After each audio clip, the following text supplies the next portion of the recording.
দেখো এখানে আংশিক ভগ্নাংশ উচ্চতর গণিতের বীজগাণিতিক রাশির একটি সৃজনশীল প্রশ্নের সমাধান আমি দিচ্ছি। এই সমাধানটার সাহায্যে আশা করি পুরা এই বীজগাণিতিক রাশি দ্বিতীয় অধ্যায় উচ্চতর গণিতের অন্যান্য প্রশ্নগুলো যত সৃজনশীল আছে তার সম্পর্কে ভালো স্পষ্ট ধারণা পাবে।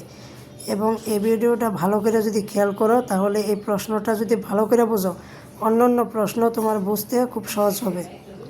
এই জন্য আমি মূলত এটাকে তোমাদেরকে ভিডিও করে পাঠানো, ঠিক আছে, একজনকে পড়াচ্ছি, এখান থেকে আমি ভিডিওটা করে পাঠাইলাম সবার উপকারের জন্য।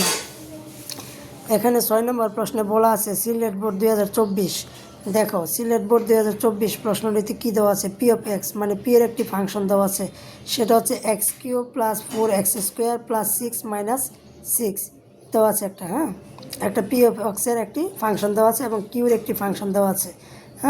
আচ্ছা যাই হোক, এখন ক নম্বর প্রশ্নটা কী বলছে, এ এর কোন মানের জন্য x plus 2, x square plus 6x minus a বহুপদীর একটি উৎপাদক হবে। যাই হোক, এই প্রশ্নটি খুব ইজিভাবে আমি বোঝাই দিচ্ছি। দেখো এখানে যেহেতু তারা প্রশ্নে বলছে পি অফ এক্সের একটি ফাংশন, তো আমরা এখানে বহুপদীর রাশিটা পাইছি। প্রদত্ত বহুপদীর রাশিটা হচ্ছে x square plus 6x minus a. এটা যেহেতু এক্সের একটি ফাংশন, তাহলে আমি কি এক্সের ফাংশনটা ধরে নিলাম যে এফ অফ, তাহলে ফাংশন অফ এক্স, যেহেতু ফাংশন অফ এক্সের একটি উপাদান, তাহলে আমি ফাংশন অফ এক্স ধরে নিলাম। এটা আশা করি এটা বুঝছো, কারণ এটা এক্সের ফাংশন, অতএব এক্সের ফাংশন ধরে নিলাম, এটুকুই আর কিছু না।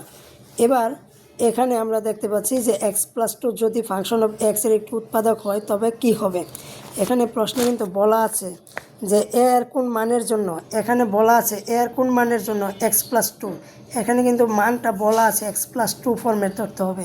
মনে রাখতে হবে, যদি প্লাসের মান ধরে আমরা এটাকে মাইনাস মান হিসাবে বানাই নেব, আর যদি মাইনাসের ধরে তাহলে এটাকে প্লাস হিসাবে ধরে নেব। তাহলে দেখো এক্স প্লাস 2, এটাকে যদি আমি এইভাবে লিখি যে এক্স প্লাস 2 ইকুয়াল 0, তাহলে তুমি এখানে এক্সের কী মান পাচ্ছ, -2 পাচ্ছ। তো মূলত এই হিসাবে আমি কথাটা বলছি। দেখো এক্স প্লাস 2 ইকুয়াল কি 0, তো আমি এক্সের এক্স লিখলাম, এ প্লাস 2 এর পাশে গেলে -2, অর্থাৎ এক্সের মানটা মূলত কী পাওয়া যাচ্ছে, -2 পাওয়া যাচ্ছে। এই জন্য আমি এটাকে ফাংশন অফ -2 ইকুয়াল 0 ধরবো। প্লাসের থাকলে মাইনাস ধরবা, মাইনাস থাকলে প্লাস ধরবা।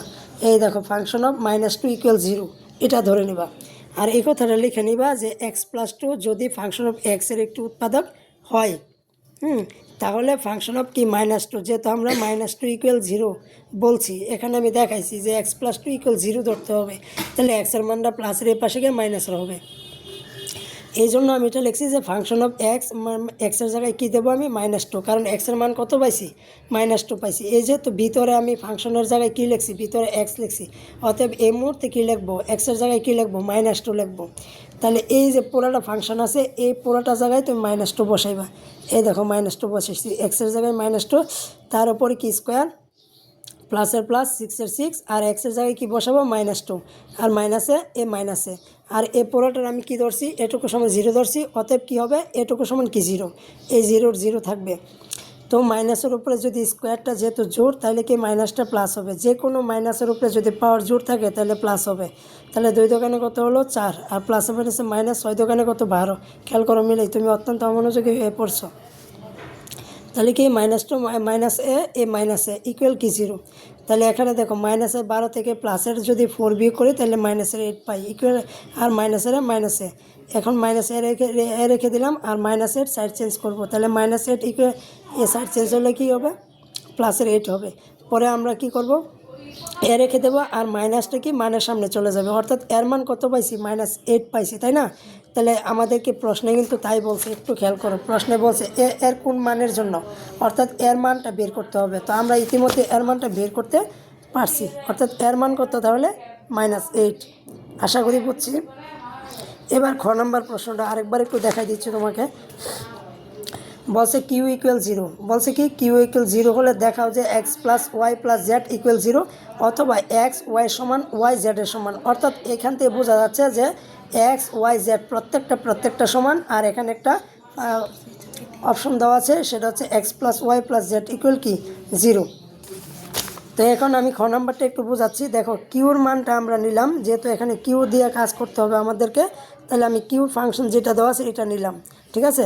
আর আরেকটা কথা বলি, এই অঙ্কটা শুরুতে কিউ সমান 0 কিন্তু দেওয়া আছে, প্রশ্নটা একটু দেওয়া কিউ সমান 0 দেওয়া আছে, তার মানে উদ্দীপকে যে কিউর যে ফাংশনটা দেওয়া আছে এই ফাংশনটা নিয়ে তোমাকে কাজ করতে হবে। এই দাও, তাহলে কিউর মান কি 0, তাই না? তা আমরা এই কিউর যে মানটা ফাংশনটা দেওয়া আছে এই ফাংশনটা ইকুয়াল 0 লিখলাম, কারণ কিউর মান এটাও কিউর মান 0, অতএব এ মান ইকুয়াল কি 0। পরবর্তীতে দেখো আমরা এখানে একটা স্পষ্টভাবে বলছি একটা সূত্র অ্যাপ্লাই করতে হবে। সূত্র তুমি বলবা কি সূত্র সেটা বলছি। দেখো a cube plus b cube plus c cube minus 3ab c, মনে করো এটা এ ধরলাম এ কিউব প্লাসের প্লাস, এটা মনে করো বি, তাহলে বি কিউব, এটাকে মনে করো সি, সি কিউব, অর্থাৎ সূত্রটা হবে a cube plus b cube plus c cube minus 3ab c. এটার একটা এই পুরোটার একটা সূত্র হচ্ছে a cube plus b cube plus c cube minus 3ab C.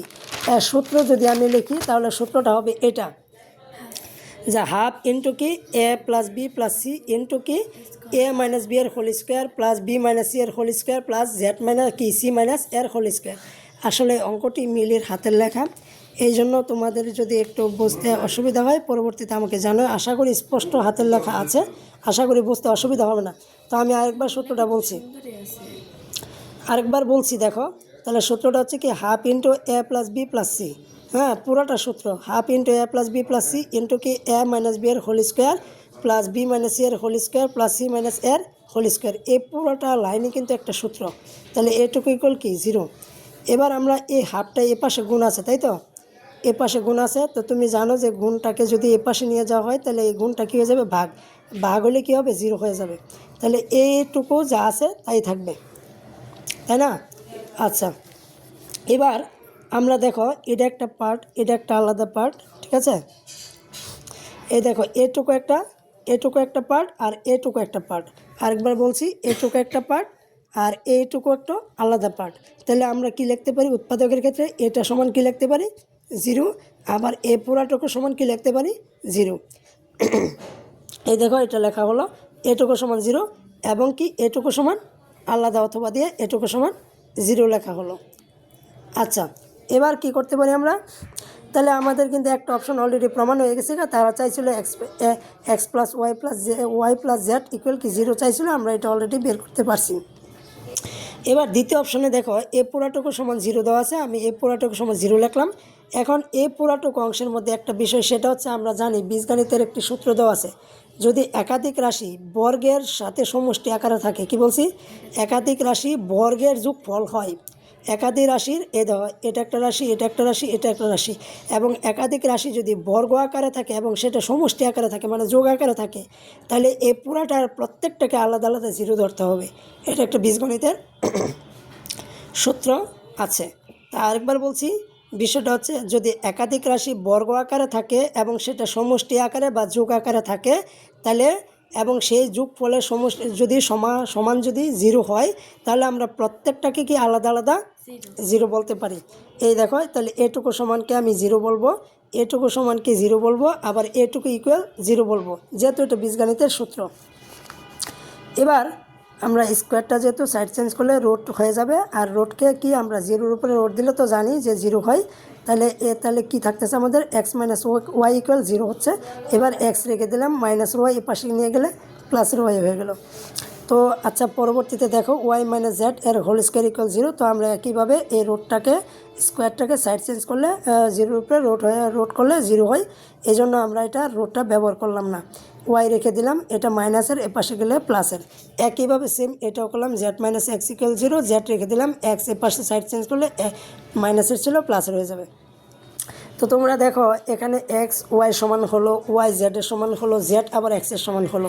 এই আলোচনার প্রেক্ষিতে বলা যায় যে এক্স ওয়াই সমান হলো, ওয়াই আবার কি জেডের সমান হলো। তাহলে আমাদের আরেকটি আলোচনার প্রেক্ষিতে যে শর্তগুলো দেওয়া ছিল, প্রথম শর্ত ছিল X plus Y plus Z equal 0, দ্বিতীয় শর্ত ছিল এক্স যেন ওয়াই সমান হয়, ওয়াই যেন জেডের সমান হয়। তো আমরা কিন্তু এই দুটি শর্তই প্রমাণ দেখাতে পারলাম। তো সুতরাং সুতরাং X plus Y plus Z equal 0 অথবা এক্স ওয়াই সমান ওয়াই জেডের সমান দেখানো হলো। আশা করি আমার এই ভিডিওটা দেখে তোমরা এই অঙ্কটা ভালো করে বুঝতে পারবে, যদি না বোঝো তা বাস্তবে দেখাবে, আমি অবশ্যই তোমাদেরকে ভালো করে বোঝানোর সর্বোচ্চ চেষ্টা রাখবো। ওকে, ধন্যবাদ।